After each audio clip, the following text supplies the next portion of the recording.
दोस्तों, यदि आप अपने जीवन के दुखों से परेशान हैं, तो ये कहानी एक बार आपको अवश्य सुननी चाहिए। इस कहानी से आपको जीवन जीने का एक ऐसा सूत्र मिलेगा जिससे आप जीवन में किसी भी मुश्किल परिस्थिति में भी परेशान नहीं होंगे। तो चलिए दोस्तों, बिना समय गवाए कहानी को शुरू करते हैं। प्राचीन समय की बात है।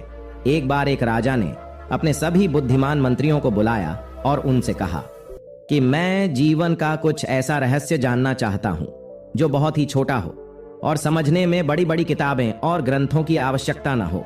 बस वो समझने में बिल्कुल आसान हो और मुझे पढ़ने के लिए ज्यादा समय भी न लगे। एक ऐसा रहस्य जो एक लाइन में हो, जिसे सुनकर कोई भी अपनी जिंदगी बदल सके, जो हर वक्त काम आए, फिर चाहे दुख हो या सुख, जीत हो या हार, जीवन हो या मृत्यु। तुम लोग मेरे लिए एक ऐसा ही सूत्र खोज कर लाओ।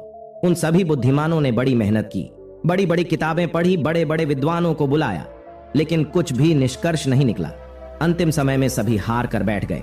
वे सभी आपस में बातें कर रहे थे कि तभी एक ने कहा, हमने इतने सारे ग्रंथ पढ़ डाले, सारी किताबें पढ़ डाली और बड़े बड़े ज्ञानी व्यक्तियों से बातें कर ली, लेकिन अब तक कोई भी निष्कर्ष नहीं निकला। हमारी समस्या अभी भी वैसी ही बनी हुई है।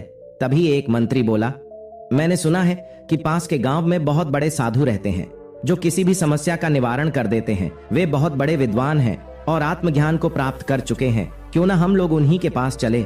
वह सभी लोग उस साधु के पास पहुंचे और उन्हें सम्राट की पूरी कहानी बताई और इस समस्या का समाधान मांगा। साधु ने कहा कि आप लोग मुझे सम्राट के पास ले चलिए। साधु और वह सभी लोग वापस राजमहल पहुंचे। साधु अपने उंगली में एक अंगूठी पहनते थे। उन्होंने वह अंगूठी निकालकर सम्राट को दे दी और कहा, राजन, इसे पहन लो।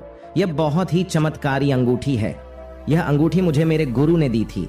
इस अंगूठी के चमत्कार पत्थर के नीचे जीवन का एक छोटा रहस्य छिपा है। मैंने अभी तक इसे खोला ही नहीं, क्योंकि मुझे कभी इसकी जरूरत ही नहीं पड़ी, इसलिए मैंने अभी तक इसे खोलकर देखा भी नहीं।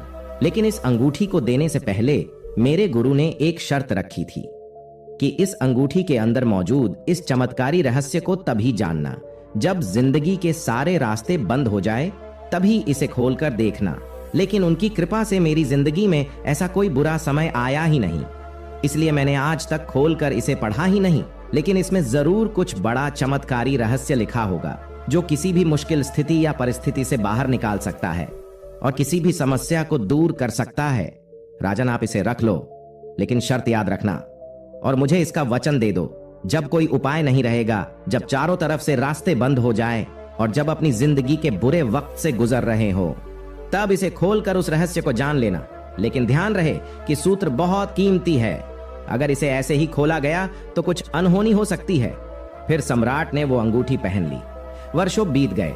सम्राट के मन में कई बार विचार आया कि इसे खोलकर देखा जाए कि आखिर कौन सा रहस्य लिखा है, लेकिन फिर सोचा कि कहीं कोई अनहोनी ना हो जाए।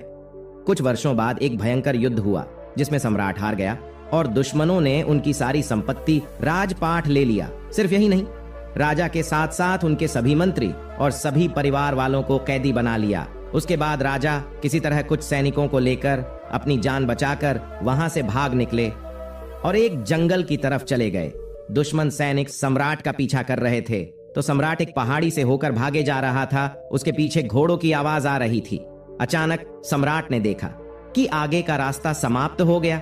सामने एक बहुत ही भयंकर खाई है। अब तो वहां से राजा लौट भी नहीं सकता था, क्योंकि दुश्मन पीछा कर रहे थे। एक पल के लिए सम्राट तो चौंक गया कि अब क्या करें। फिर अचानक उसे उस साधु की दी हुई चमत्कारी अंगूठी की बात याद आई। सम्राट ने तुरंत वो अंगूठी खोली तो उसमें से एक कागज निकला। उस कागज में एक छोटा सा वचन लिखा था, जिसे वह पढ़कर चौंक गया। उसमें लिखा था कि यह समय भी बीत जाएगा। ये पढ़ते ही सम्राट के चेहरे पर खुशी आ गई और जो शरीर एकदम डर के मारे कांप रहा था, वो एकदम से शांत हो गया। उसने सोचा कि शायद सूत्र ठीक ही कहता है, अब करने को कुछ नहीं है। और इस सूत्र ने सम्राट के भीतर सोई हुई आत्मा को जगा दिया। यह वक्त भी बीत जाएगा। यह पढ़ते ही उसके मन का डर खत्म हो गया था। अब वह बेचैन नहीं था, घबराया हुआ नहीं था और शांति से उसी स्थान पर बैठ गया। और थोड़ी देर बाद घोड़ों के पैरों की आवाज सुनाई देना बंद हो गई। सम्राट का पीछा कर रहे सैनिक कुछ देर बाद वहां से वापस लौट गए, क्योंकि उन्हें सम्राट कहीं भी दिखाई नहीं दे रहे थे। उन्हें पता ही नहीं चला कि सम्राट किस तरफ चला गया। सम्राट ने चैन की सांस ली और अंगूठी को दोबारा वापस पहन ली। यह समय भी बीत जाएगा। ये पढ़कर सम्राट का दिमाग और भी खुल गया और उनके अंदर हिम्मत आ गई। इसलिए दोबारा उस सम्राट ने अपने मित्रों और सैनिकों को इकट्ठा कर एक रणनीति बनाई और दुश्मनों द्वारा कब्जा किए हुए अपने किले पर हमला कर दिया। और इस बार सम्राट की सही सूझबूझ से उस लड़ाई में जीत गए और वह फिर वहां का सम्राट बन गए। इस बार जब सम्राट अपने सिंहासन पर बैठा था तो वह बहुत आनंदित हो रहा था और उसका सीना गर्व से चौड़ा हो रहा था। उसका मन चिल्ला चिल्लाकर प्रजा से कहना चाह रहा था कि देखो, मैं वही महान सम्राट हूं जिसने अपना खोया हुआ सम्मान, खोया हुआ सैनिक, खोई हुई संपत्ति और परिवार फिर से वापस पा लिया है। मैं एक विजेता हूं। लेकिन इससे उस राजा का घमंड भी बढ़ते जा रहा था। तभी उस चमत्कार पत्थर की रोशनी जब सम्राट की आंखों पर पड़ी तो उसको वह अंगूठी याद आई। उसने फिर से वह अंगूठी खोली और कागज को पढ़ा और पढ़ते ही सारा आनंद, सारी खुशी और सारा घमंड चेहरे से लापता हो गया। वह एक पल में शांत हो गया।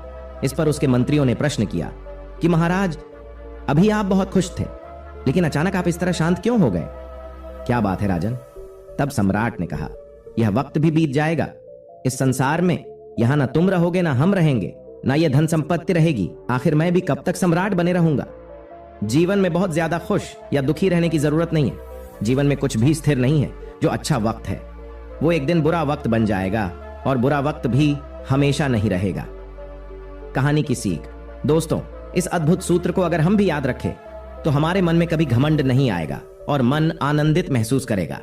आपके जीवन में कितनी भी बड़ी से बड़ी प्रॉब्लम क्यों ना आ जाए, कितना भी बुरा से बुरा समय क्यों ना आ जाए, यह सूत्र हमेशा आपको आगे बढ़ने में प्रेरित करेगा और आप कभी भी अपने जीवन में निराश होकर नहीं बैठेंगे। आपके अंदर हमेशा एक हिम्मत ही बनी रहेगी, क्योंकि इसे सही से समझा जाए तो जिंदगी एक खेल की तरह है।